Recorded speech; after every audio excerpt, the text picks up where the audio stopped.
Hi, I'm Jennifer from we.CONECT and we are at the SAMS Nordic 2019. Welcome. Thank you. Would you mind introducing yourself, please? Yeah, my name is Carina Olsson. I'm working at Stockholm University. I've been working at the university for about 4 years now, and as a license administrator.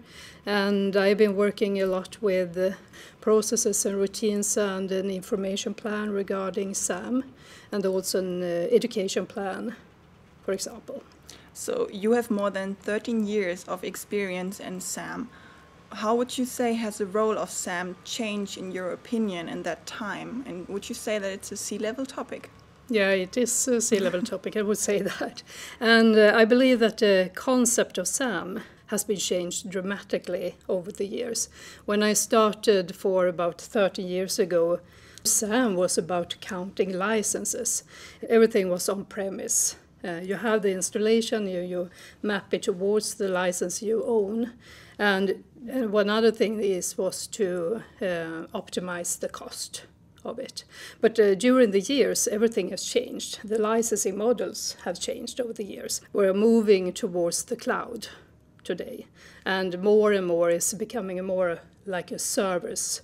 We have the software as a service, infrastructure as a service, and so on. The IT security and the cyber security. So the C-level, it is absolutely a topic for them. And for the C-level, the costs the money is very important. They want to cut the cost. And if you look at the yearly budget for a company, the licenses is a very huge part of that budget. But as I told you, regarding the IT security is a very big issue today, as I see it. So here at the SAMS Nordic, you're going to talk about creating a SAM program from nothing. Could you please briefly explain what exactly you want to talk about? Yeah, when I started at the university for about 4 years ago, it was a little bit taking a step backwards in time. Because SAM was not a priority area at the university, and the knowledge and the awareness regarding SAM was very low.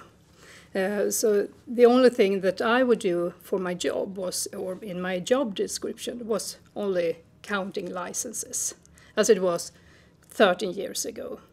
So we had nothing, more or less nothing. There were lack of routines, there were lack of common processes and policies.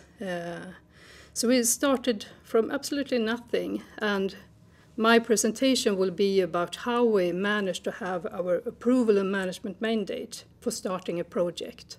The first project was the groundwork, where we then built up and started to expand into the SAM and the creation of a SAM program. So it's our journey from nothing to something where we are now. We don't have the SAM program today as a whole, but we are working on it. Can you think of any do's or don'ts when setting up a SAM program? Oh, there are a lot of do's, I think. First of all, information and communication is everything. That's the most important thing of all. But you need to know which persons you're going to communicate with. So I would say the most important do's is to map all the stakeholders within the organization. Not even with the different organizational units, but it's very important to look at your own organization unit. I work at the IT department, for example. And I think it's very easy that you forget your own IT department. So it's very important to know which stakeholders are there. If you don't do that, it could be a risk that you miss out some key person who has the mandate for something, for example. And those stakeholders needs to understand the reason for it, the why and the who and what.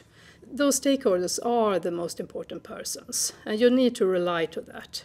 And one other thing that is important to do is to do a mapping for what the current processes, routines and policies are in the current environment, and you need to rely on that. And I will also suggest that you do a gap analysis, looking at those processes, searching for gaps and shortcomings, because there are gaps and shortcomings, and that to do a risk analysis. because SAM is all about risks, and you need to handle those risks in one way or another. And the don'ts is, well, don't do the do's, I should say, more or less. And the communication information, I cannot stress that enough. Do you have any specific plans for your SAM in the next, let's say, 2 years? Yeah, we are going to start a new project after this summer. We are, of course, continue working with our processes and routines, but we are also going to build up an education plan, because there are a lack of knowledge and awareness regarding just SAM. But we will also look into a strategy for audits, for example, because audits are out there. But as a university, we are quite spared from audits. It was about 11 years since we had our last audit, but there is a risk it might happen soon, so we will have planned for it. And of course, the cloud. We need to have a strategy for the cloud. Because as a government agency, which Stockholm University is, we cannot just jump into the cloud like that. We need to have a strategy for it, because we have a lot of sensitive information. And we need to have guidelines, and we need to have a concept around it in order to get there. But as the vendors are moving more and more towards the cloud, we need to have a strategy for it. Let's talk a little bit about the SAMS Nordic. It's still the first day, but how do you like the conference so far? I'm really excited being here. I think it's a wonderful place to be and sharing knowledge and experiences. And I think that even if we are from different industries, I believe that we share a lot of common challenges. So I think it's a very good way to share and communicate and discuss experiences with each other. Is there any session in particular that you're looking forward to? There are a lot of interesting sessions, but I think that now we are going to move more towards the cloud, and we are going to create a strategy for audits. I believe the audit debate later in this afternoon will be very interesting, and also the sessions regarding cloud services will be very interesting. Great. I hope that you enjoy the conference. Yeah. And thank you very much for the interview. Thank you.